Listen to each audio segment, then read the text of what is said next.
Welcome to Positive Talk with Kevin McDonald. Hey, that's me. Hi, and welcome to Positive Talk. Our show features the best positive stories and people from around the globe as we endeavor to answer the universal question of why am I here and what is my purpose? Understanding that can change everything, and knowing your greatness is fundamental to living your best life. So join us right now as together we work to create the adventure of our lifetime. Welcome to the show, everybody. My name is Kevin McDonald, but you probably knew that. If you didn't know that, you do now. And we have a great show for you today.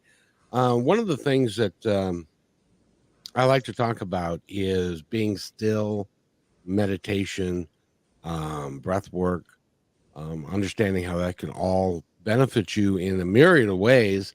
And so we've got a bona fide expert in all of that we have brought on the show for you today. His name is Chad Fournier. Is that right, Fournier? Fournier, you betcha. All righty then. And he is a breathwork specialist, and he works with biohack breakthrough to a new you, and he helps people really kind of calm down. You know, you've heard of Taylor Swift. I sure have. Yes, well, she's got a song with "Why Don't You Just Calm Down," and that is kind of what you help people do so that they can get to themselves and really have that conversation with themselves that can be really helpful to people, to themselves, because they can't necessarily help other people, but they can do it for themselves by calming down, by doing breath work and stuff. What got you into this work? Well, I was on my travels to Bali, Indonesia about 8 years ago. And leading up to that time, I mean, I'd always been an athletic person, participated in multiple sports. I grew up in an athletic family. And up until that time, I just considered that health and wellness was purely physical. And that's what I focused on, was lifting weights, focusing on my body, kind of forgetting about the well-rounded tool of the mental, of the mindset, of the spiritual, the emotional. And it was during a yoga session while I was in Bali. And it was actually my very first yoga session that I had experienced. And I walked out of there, and they walked you through multiple meditative movements and incorporating breaths into those movements. And walked out just feeling like this different person. So for the rest of that trip, I became very curious, and I started hanging around with people that were there training to get their yoga instructor, their breathwork facilitation. There was this large group of people that I was blessed to stumble across, to spend a lot of time with. And from there, I just got more curious. So it wasn't too long after that, I went back to school. I got some more education on the body through personal training at a collegiate level. And then I stumbled across a gentleman by the name of Ben Holt, that's the founder of Awaken Breath. And I went through him and his course and got my breathwork facilitation program certification. And since then, and really since that trip to Bali, Indonesia, it's been nothing but a study and following a curiosity into our mind-body complex design, that there's just so many aspects of it. And yeah, from that trip on is pretty much when a light bulb hit. There's more to this life than we see. That is faux show. Now, I have to ask you, because I have a lot of people in my world that say, I really think I want to go to Bali. Is a trip worth the expense and the time to get there? And what do you find when you do get there? Well, I found the trip is definitely worth it and very affordable to get there. Um, for me, it was an eye-opening experience for multiple reasons, outside of the fact that I was able to discover, or at least start to scratch the surface on what my purpose is while I'm walking through this meat suit, or this vessel throughout this earth. But the energetic connection that I felt to the place as soon as I stepped off the plane, the beauty of the country was one thing, but the glow in the locals' eyes, just to see, to welcome you there, to welcome you to a different culture. And out here in the Western society, I mean, throughout my life, I've found myself getting caught up in kind of the point A to point B living and forgetting about what's important in life and what gifts that we've been blessed with potentially good friends, good family, good food, and the appreciation for the little things. Out there, I saw just a different way of life. I saw kids and their families going for a bath in the ocean, and going to work to put food on the table for their family, and being so appreciative of that opportunity, just to provide for the ones they loved. And it really had me dial things back to center, and forget about all of the toys that we get caught up in the western side of the world, and the mortgages and all that, and the bills, and all of the distractions. It really helped me find center. When you were looking for that, was that an active, honest to goodness search, or did you kind of stumble into it? I actually stumbled across it in so at the end of 2016. I think it was 2016. Anyways, I had like this a bunch of things that were just kind of swirling around and carrying over from my late teens into my early 20s. Some habits that weren't necessarily healthy, both on the mental and both on the physical side of things. And then eventually, in a positive way, everything came crashing down at the right time, kind of the right time, the right place, and the right people around me. And it caused me to really focus on what it was that I want. And I knew that things had to change. And a few months after that experience, I was lying in bed, and it just started ringing in my ear. It's like, okay, it's time to go traveling. And I wasn't really sure what the reasoning was outside of the fact that I just wanted to escape my day to day living for a little bit and go and experience some different parts of the world. And it was Bali, Indonesia was the name of the country that started ringing in my ear. And I knew that there was more to, I guess, the life that I was living. I knew I wasn't completely in tune with my purpose. I knew that the certain actions that I was taking in regards to my social activity, partying, playing around with, I guess, things that were no longer serving me, and I knew there was more. And so I did, for the long answer short, I did stumble across it while I was there. It's interesting because, as you heard in the opening, I believe every one of us at one point in our life, and some of us get it earlier than later, like in your case, some of us not so early, but we really reach a point when we are like, all right, is this all there is? There has to be more than this. I have to be. Is this who I'm destined to be?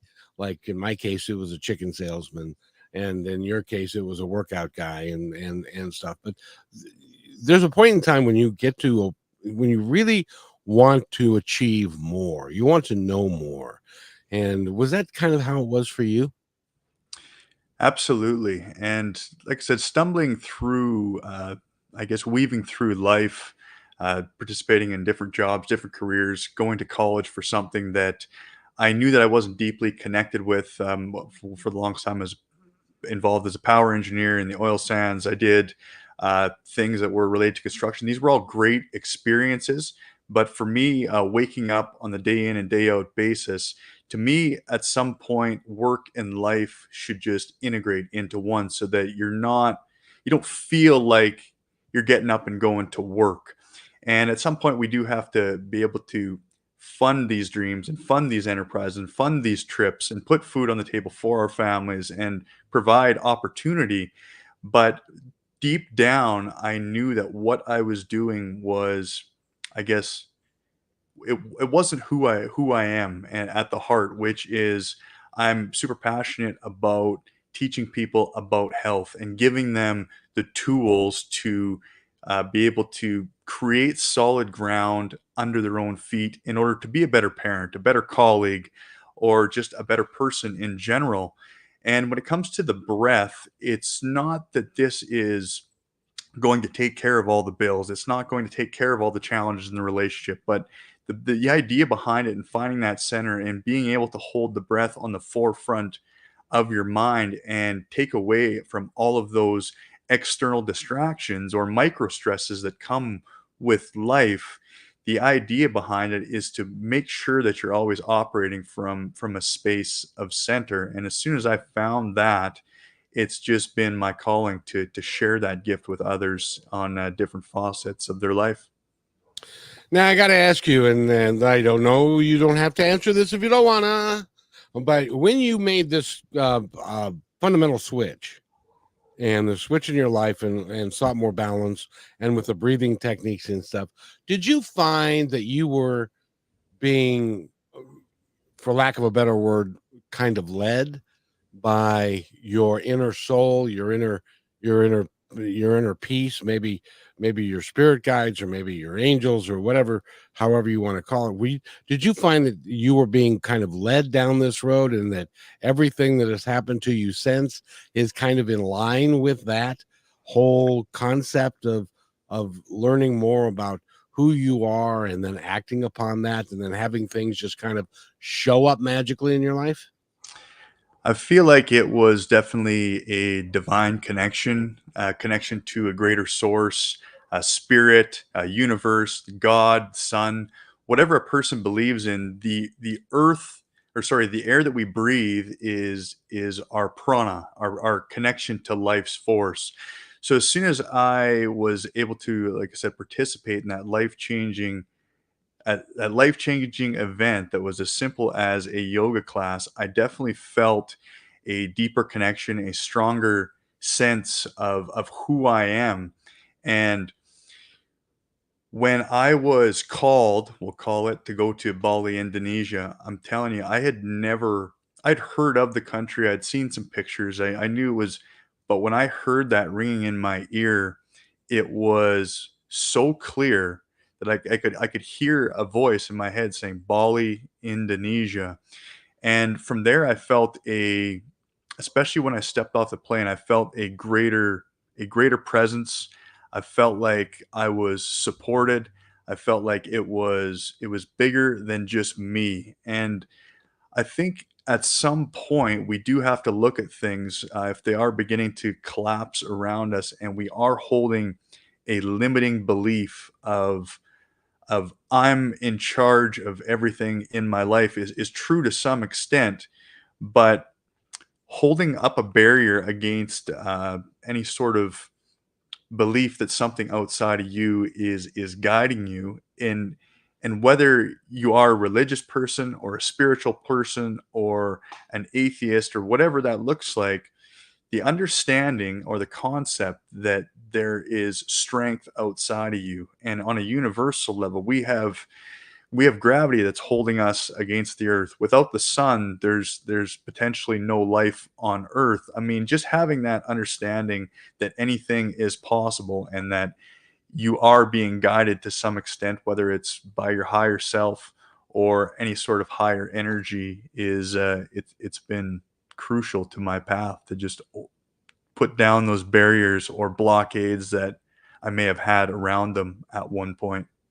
And the other thing that I found is it's very comforting. It's very comforting to know that you're not alone in this all by yourself. It's like I was listening to one of your talks, and by the way, are you have you made up with that hockey coach? I haven't seen him in about 20 some years, but I yeah, was like I just said, I was just gonna say that you were the last person cut. Like, what was it, 3 years in a row or 4 years in a row? 4 years in a row, I was the very last cut for whatever reason. And it's and just to allow that and to understand, and then you kept going back. You Yeah, kept going back, and that's the resilience that you have learned over time. absolutely. No, it oftentimes in life, I mean, the best lessons at the time seem to be delivered harshly. And whether it is through a tough breakup or getting cut from a hockey team time in and time out, but getting up and continuing to push, it's in general, it's not the situation, but it's our reaction to the situation. And throughout a man's life or anyone's life, their back's going to be against the wall, and they do get the opportunity to quit that day or to get up stronger. And I think that's it. As I look back at that particular lesson from 20 years ago, it was very powerful, and in all honesty, it probably worked out for the better in order for me to become who I am today. And I got to ask, because it was, as I was listening to the talk, it was, did you ever think that when you were walking on the beach at 3 o'clock in the morning or 4 o'clock in the morning, whenever it was in Bali, that you were going to get chased by a couple of dogs? Did you have any doubts at that moment that this was such a good idea? Well, and that's the funny thing is, like, I look at it as, it was a spiritual awakening, supposed to be friendly and pleasant and welcoming. And that particular experience, I'm telling you, I have never, to this day, I don't even know how I got away, and I've never moved like that before. And in general, when I think of a dog running and it's in its kill state, I mean, those things can move and they're coming for blood. But when I was out for that walk, I was in such a place of peace and bliss, and just ignorantly walked through these two shacks. And next thing you know, I got dogs foaming from the mouth chasing me, and I'm running side to side. I'm screaming help. I got locals looking at me thinking, like, this crazy tourist, I can't believe he went, and they couldn't help me. They gave me, like, I don't know. And they started taking off themselves. And then, but like I said, the fascinating thing to me with that is that a dog or an animal, or an animal getting chased, a gazelle getting chased by a lion, can just kind of shake off those experiences and just go back to their day to day and conserve their energy for the next time that they do have to attack a tourist, or they do have to run from a lion. They have to be able to forget from that moment of fight or flight and bring themselves back to the present moment. I mean, they may do it autonomically, but as humans, we're blessed with this thing called the thinking mind, or the neocortex, which doesn't necessarily allow us to forgive and forget kind of right after the situation has come to an end. Well, I'm really glad that you ran faster than the dogs, which, by the way, is no small feat. No, Until no.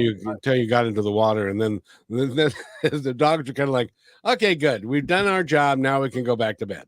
Yeah, exactly. And it's and yeah, to this day, like I said, I have no idea how that worked out. Maybe that was a connection to something greater that got me through that too, because that second wind and that adrenaline, I don't even know. I don't even know how to describe that feeling. Well, and I'm a strong believer that all of our experiences are designed for our benefit, and sometimes they're difficult experiences to have. And it's like getting cut from the soccer or the hockey team 4 years in a row. That would suck. That would suck, especially when you were the final one. Yeah. And no matter what you did, you couldn't get it done, or you get chased by dogs. But they're all designed for your betterment to become who you really are. So let's do this. Let me take this break real quick, and then we are going to discuss who you really are today, and what is your mission, and what have you decided is your passion to help humanity heal from itself. And if you want to really help humanity heal, you need to come down to the States. You're in Canada now, but we got a lot of healing to do down here. I don't know if you've noticed, but we're talking with Chad Fournier. And by the way, his website is chadfournier.com, and fournier.com. And you can learn all about him and the work that he does, and breath work, and which I think is really vital in a lot of different modalities. The breath is involved in, well, because without the breath we can't live, but it's involved with just about everything. So you're listening to Positive Talk with Kevin McDonald, and we'll be right back with Chad, and we're going to ask him, okay, what are you doing now and how you helping folks? We'll be right back.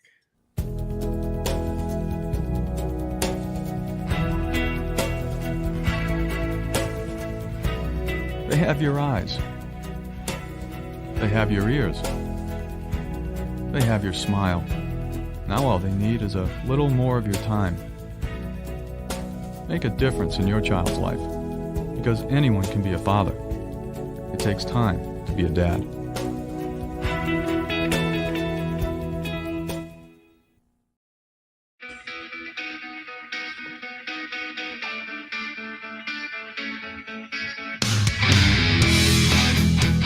And welcome back to Positive Talk with Kevin McDonald. And I'm enjoying our conversation we're having with Chad, who is a breathwork specialist, and he works with yoga, and he works with people and their central nervous system and helps you calm down.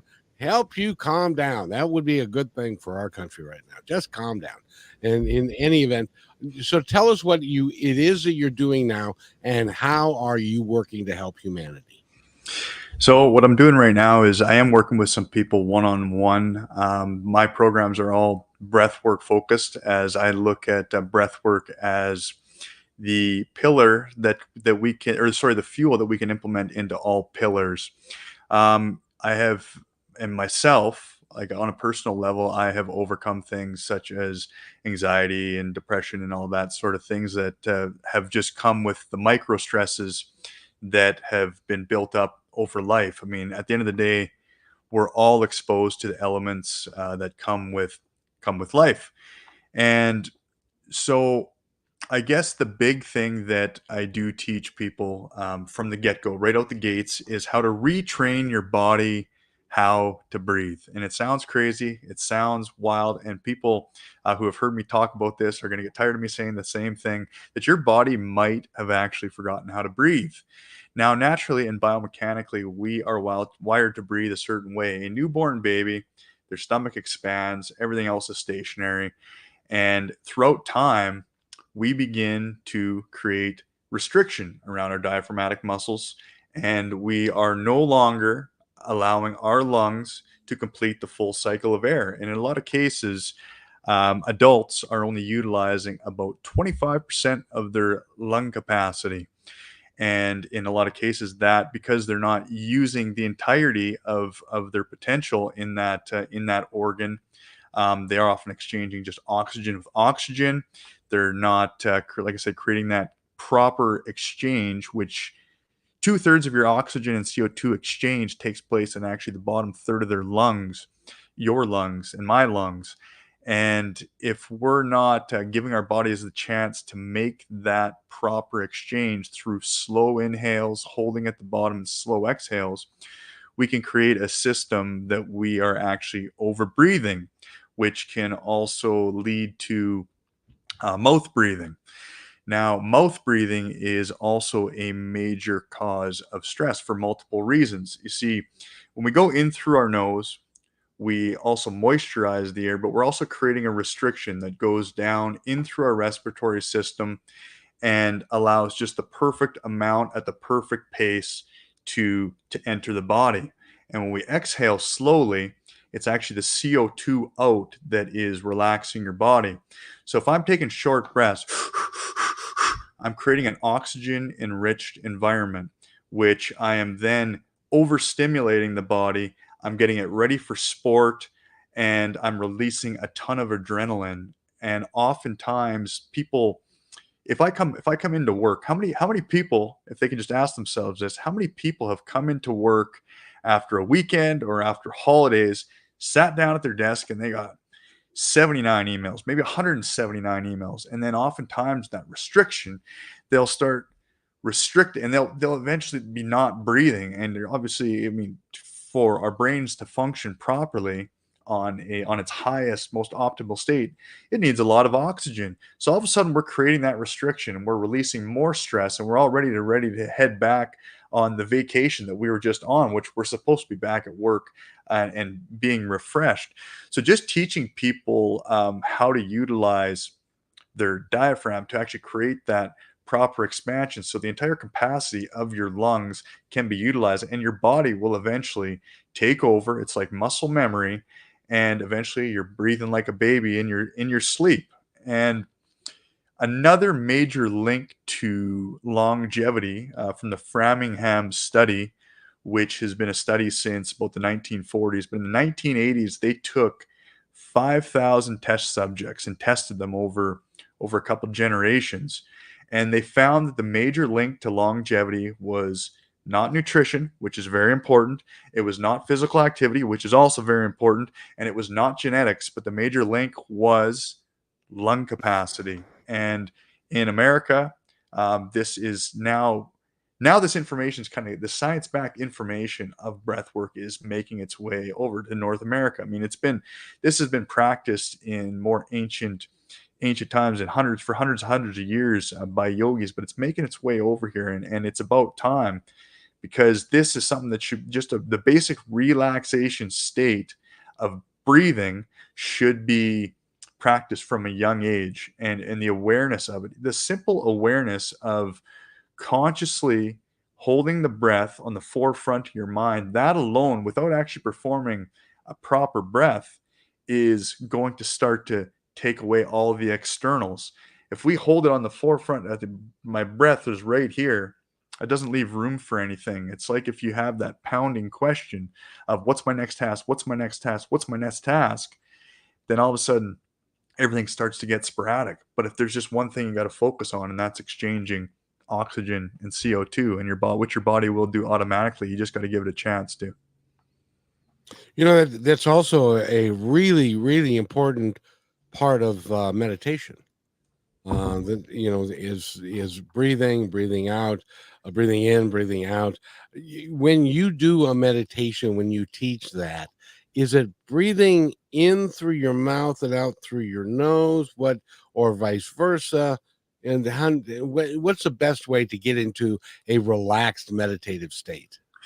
Well, there's multiple ways you can do it. I mean, naturally, in through your nose and out through your nose is going to allow you for that relaxed state. But if you're just looking for a change, and I go in through the nose, and you sigh it out, and actually that sighing, that noise or that vibration that we send throughout our body is giving your body permission to relax, because noise and vibration that we make through either a sigh or an Om, it stimulates the vagus nerve, which is also a major player in your parasympathetic nervous system, also known as your rest and digest. If I'm taking somebody through a relaxation breath work, so there's ways that we drop in and just make sure that we're understanding how our body's feeling. But if I tell you to place your attention on your heart, and you got your eyes closed, and we're going through that practice and breathing in through your nose and placing your attention on that heart and the space around it, it literally, you get yourself into a state where you feel like you're skipping where it's actually breathing, and you feel like you're breathing right in and out here. And because you're creating a different focal point in your body, it's like the concept or the idea is, when you place your attention, wherever you place your attention, especially in your body, that's where your energy goes. It's like your left ear. You don't feel your left ear until you think about your left ear. So, and it all circles around to finding that center, and breathing into that center and oxygenating that center and becoming connected to that center. And it's there's multiple different energy centers or chakras located throughout our body. So through a deep meditative breath work session, I walk them through getting in tune with those centers, breathing them in and out of each of those centers, and then connecting all of them, and then focusing on the energy or in the room, in the city, in the country, in the galaxy, and beyond, kind of thing. And then bringing that all back down to our three-dimensional body, because a lot of energy work, it's based on the five-dimensional world of energy, vibrations, and frequency. And holding an intention in our heart and with an elevated emotion, then we can start to combine and really radiate the environment around us, and start to forgive and start to just spread love and light, which we're all here to do.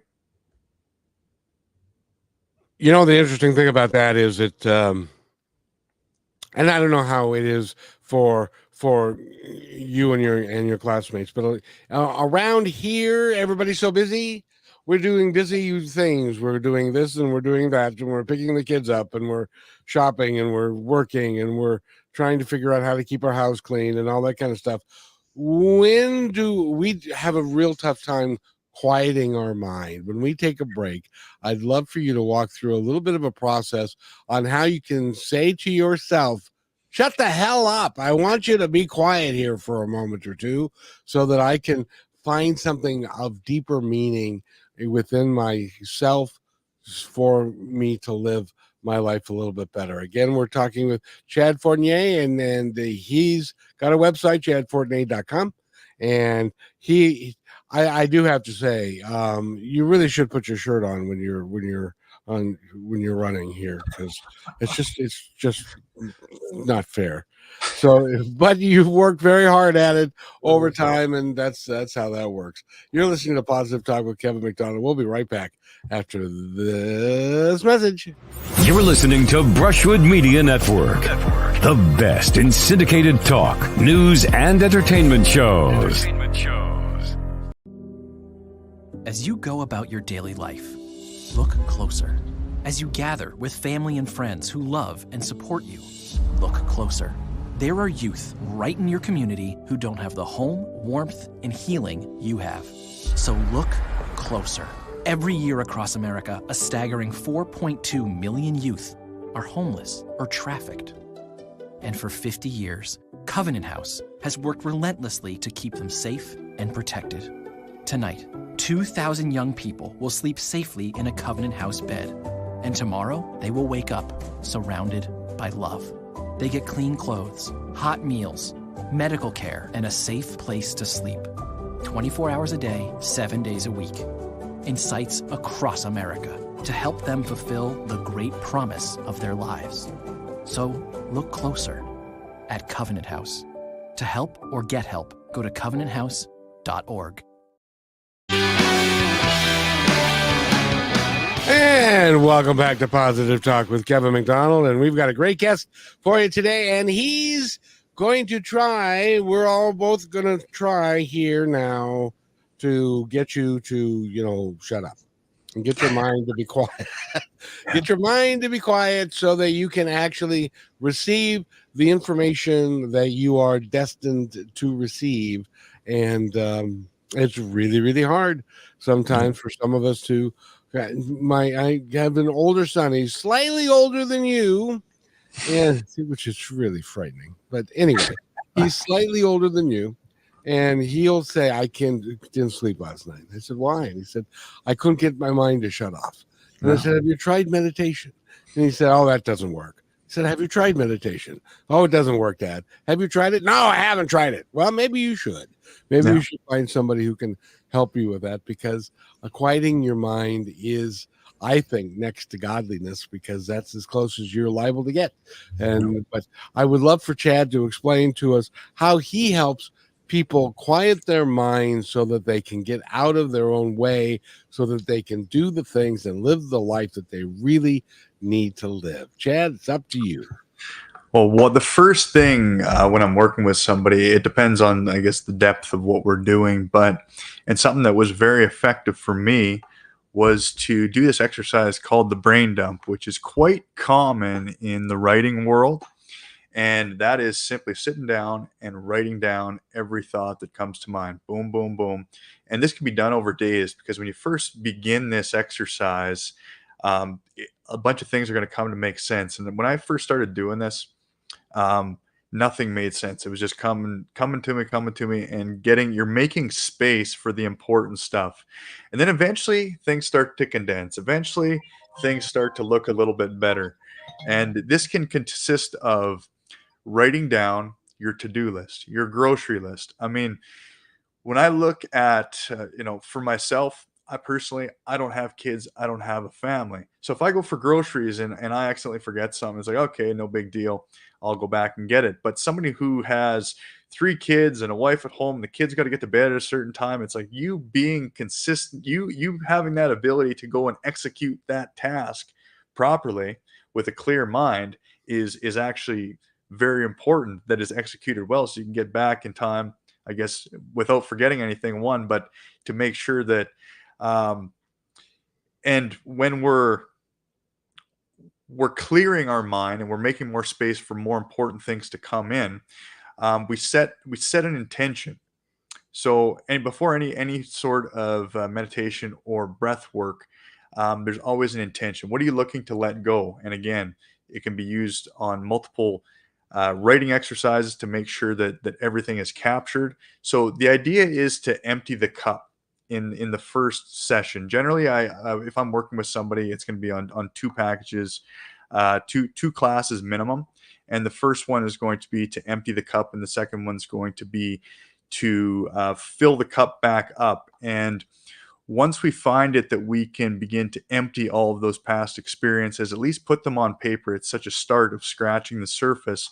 Then eventually we start to romance with the destiny or the future instead of dwelling on the past, letting all of those past experiences and or conversations that are supposed to be left behind and not occupying our present moment.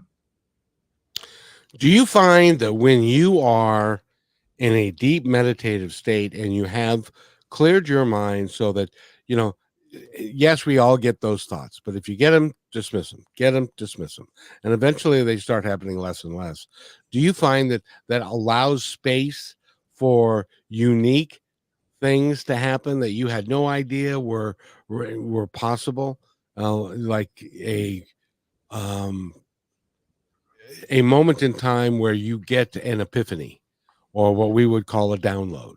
Yeah. And because you're quieting your mind and that opens up the space for this information to come in. Um, is that also a benefit of meditation?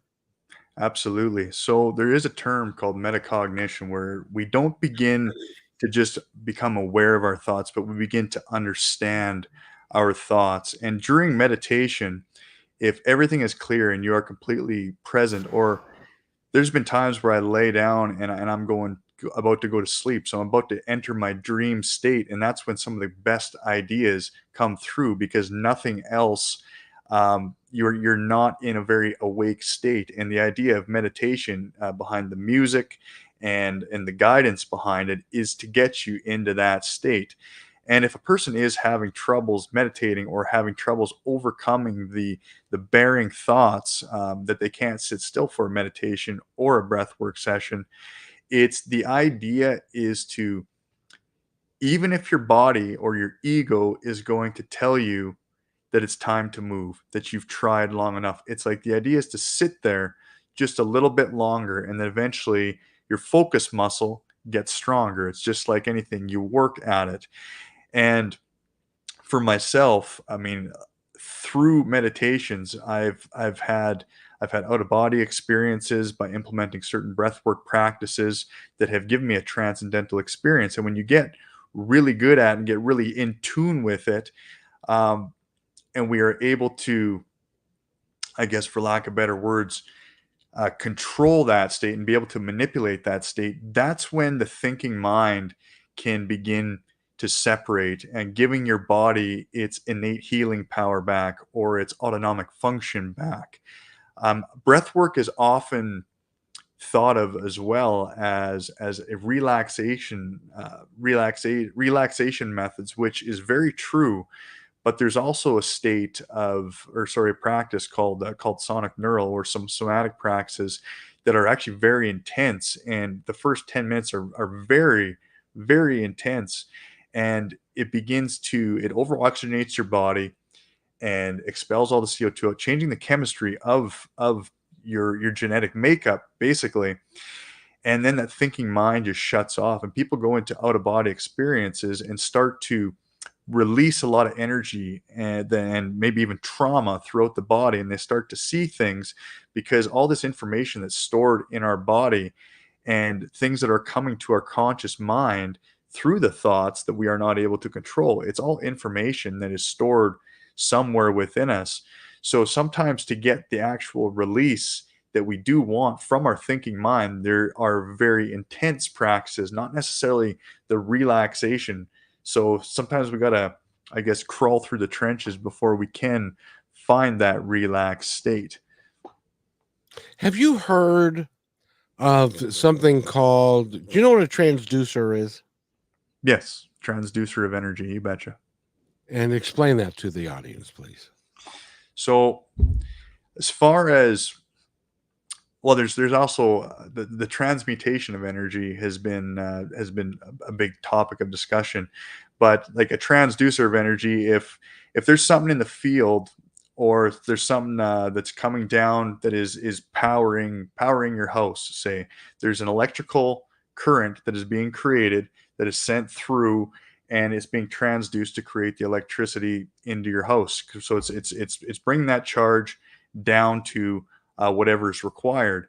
And the same thing goes with your energy of thought. If your brain is creating this signal that is trying to gather information from its surroundings. If I walk into a room, or if somebody else walks into the room and the energy changes, maybe it's for the positive or maybe it's for the negative. You feel that energy, and basically that's your body sensing what's walking into the room. So you do have that sensory system that is going to be able to there's a piece of your brain called the pineal gland that senses your environment, and that's what's basically the antenna that's telling you what's walking into your life. And in some sense you could look at that as you're predicting the future or whatever it is, because you'll have a sense of what is going to happen prior to you actually seeing it.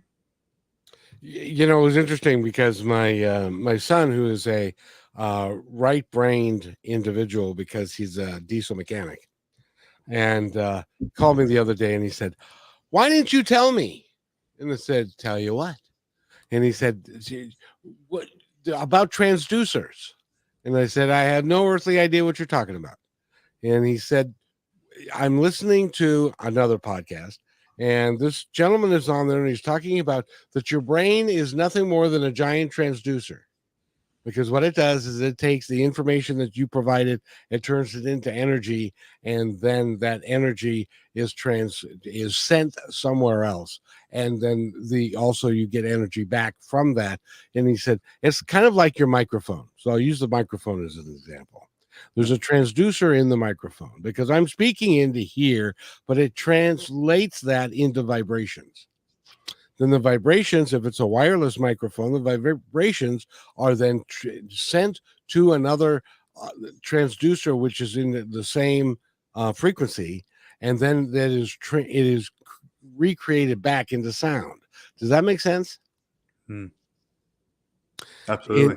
And so when we look at, so he said, okay, so he says that your brain doesn't hold all the information that you've ever had in all your lifetimes and from here and there. And I said, well, maybe that's in the Akashic records. And he said, what's that?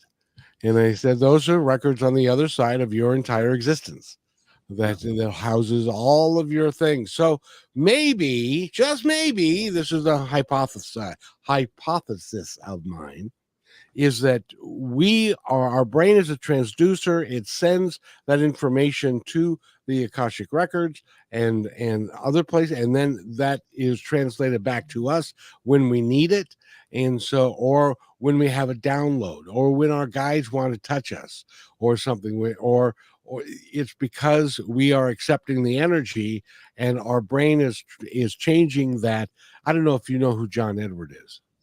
I've heard the name, but I'm not familiar. He's a psychic medium, and a very, very, very good psychic medium. And he says that he gets messages via pictures. So the other side will send him energy that his brain will then translate into pictures, and that's how he does his readings. Do I need medication, or am I on to something here? No, you're on to something for sure. And it's funny, like, to go down this subject. There are psychedelic retreats are actually getting very popular as well. And some of that too is to access information that is beyond our senses, and things that we can't I guess see. But if we go through any sort of experience and give our brain that connection or that ability to bring in all those downloads or all of that information, then even when we walk away from that particular experience, that connection or those neurons, they're already firing. So it should always, outside of maybe not seeing a a hallucinated picture or whatever the case is, but we should always be able to access that information at some point, as it once it's experienced, it's stored within us to some extent. I I had a hypnotherapist tell me one time. She said, "I'm going down to South America to do a a retreat, and they're going to use natural hallucinogenics, and I'm like Botswana, or I don't know what they were going to use." And she said, "Yeah, it's a great experience. You should try it. You see, first of all, you take the stuff and then you throw up for 10 hours. And then after that, then you have these hallucinations." I said, if I threw up for 10 hours, I'd have hallucinations anyway. Yeah, So yeah. it wouldn't matter a bit. But that is a thing Yeah. these days. Because Yeah. people, I would really love to know from you in your experience. Um, a lot of people are more and more getting interested in the spirituality, the spirit side of life, the energy that is out there. And why do you think that is? Do you think we're onto something? Do you think that we are actually changing? I need to take a break, but when we come back, we're going to ask Chad that. Are we changing, or is our society moving forward and this United States is just behind a little bit? So we'll be right back. Last week, Brandon met a girl on a dating app. One day after work, he finally found the courage to ask her out. No answer. He started to panic. Was he being too pushy? Maybe it was too... Hey, sorry I didn't respond. I was driving. I would love to go on a date. How does tonight sound? Brandon tried to play it cool, but inside he knew. A girl so smart, so responsible. She must be a keeper.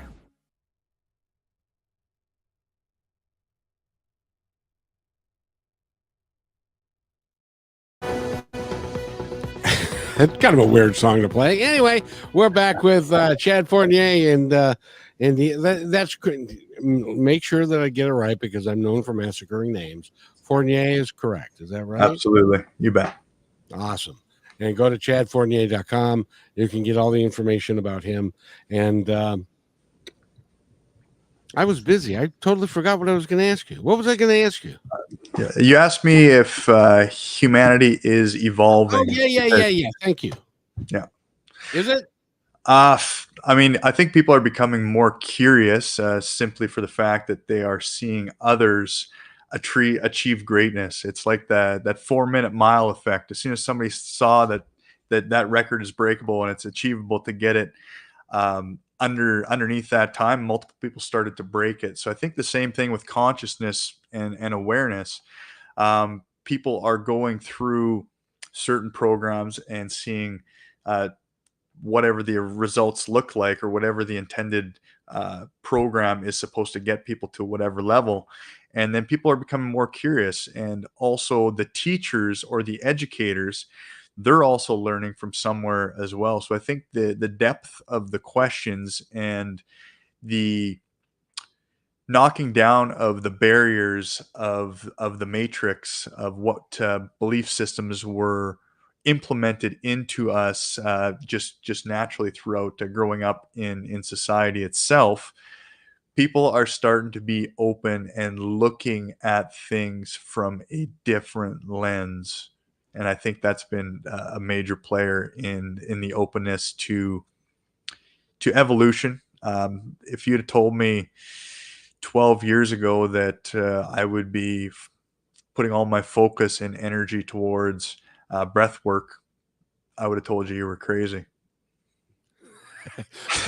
Yeah, well, if 20 years ago somebody would have said, there's going to come a time when you're going to be talking to this wonderful breathwork teacher, his name is Chad, and you're going to do it on the radio and there are going to be 1 million people listening, I would have said, you're crazy. Thank you. Have a nice day.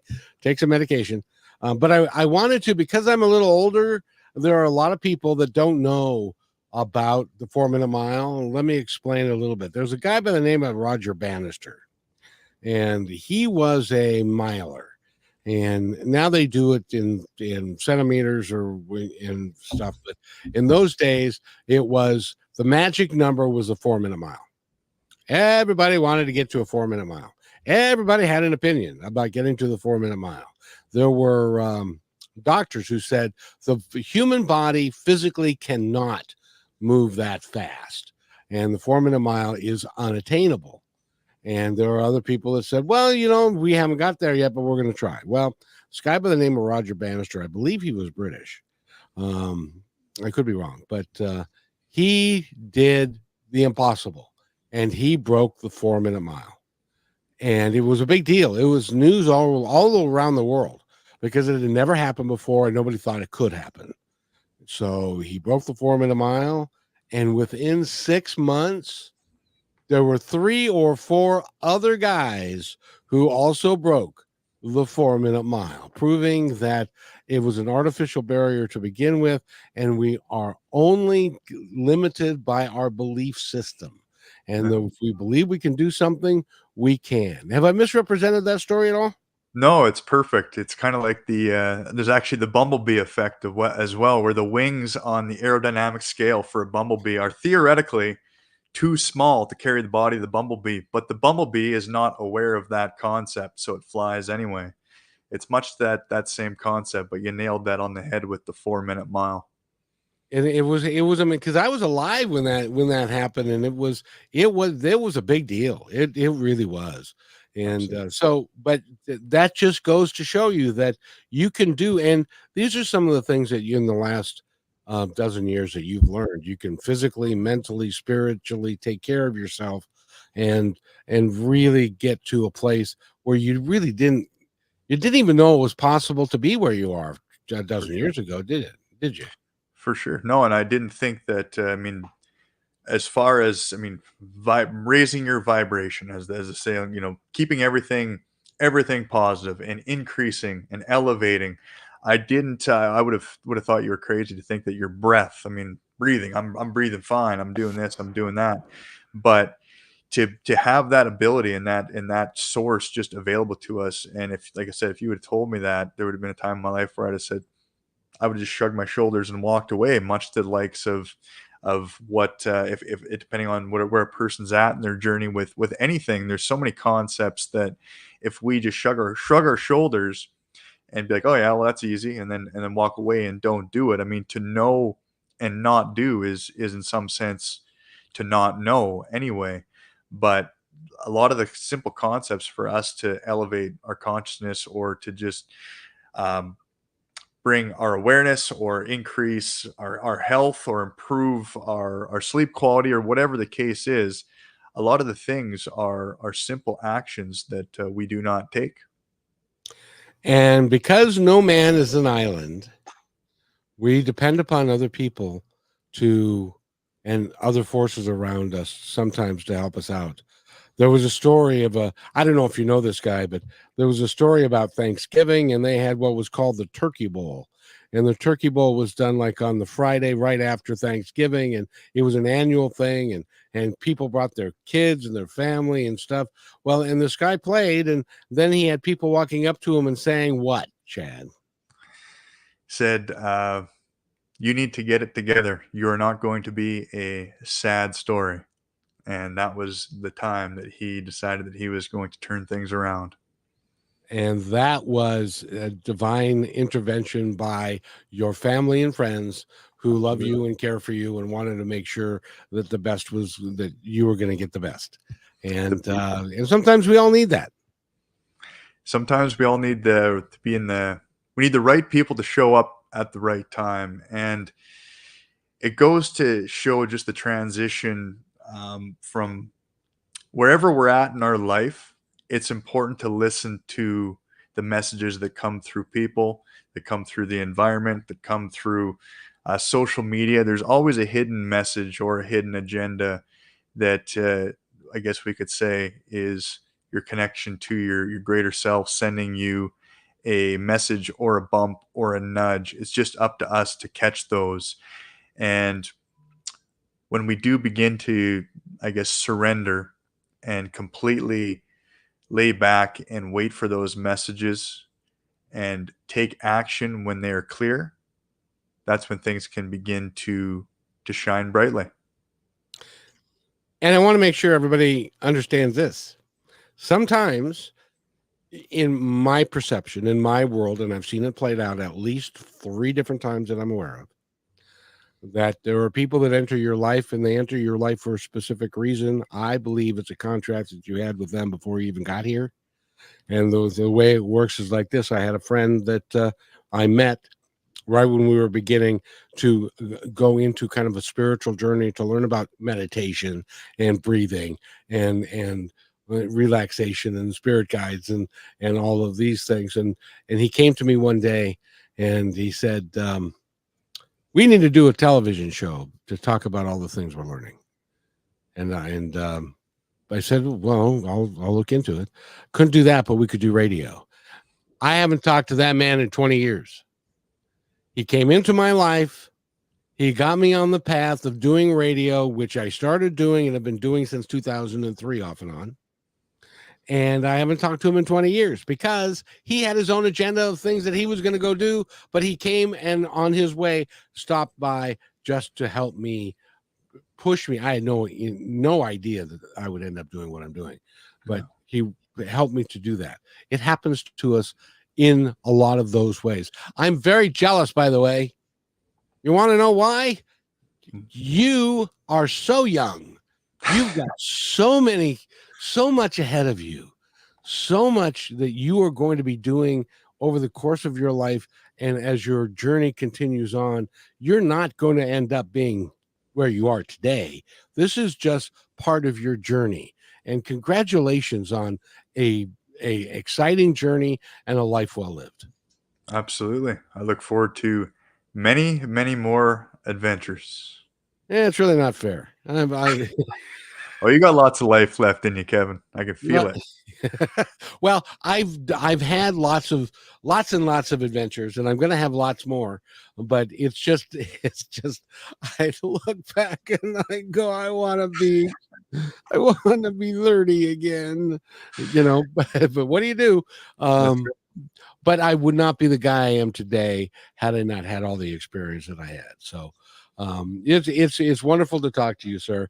I want to give you the opportunity to tell our audience anything you'd like them to know. We're running out of time, and then we'll get into your information and stuff again. If anyone has any questions, please reach out you can find me on my website at chadfournier.com or as well as at Chad Fournier Official on all social media platforms. Any questions about breathwork? I do put on group workshops. I do one-on-one coaching. I offer speaking services, engagements at any space. And I just want to leave you all with one thing. Just cherish that present moment and breathe deeply, slow and low before you react to any situation. Give yourself that extra time.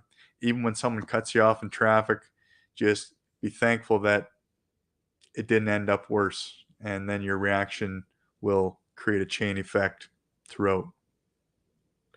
Yeah, sadly, I'm still working on that one. Aren't we all? All the other ones I'm doing well, but that one still gets me going. But Chad, is really a pleasure having you here, and I've enjoyed our chat. And you'll need to come back, and we need to do it again. And maybe Sarah and you and I can do a show together. Absolutely. We'll see if we can line up. Yes, indeed. And I hope you have yourself a wonderful day. And thank you for sharing your wisdom with our audience. And it's just you're just getting started. It's so unfair. So beautiful. Thanks again, young man. You Absolutely.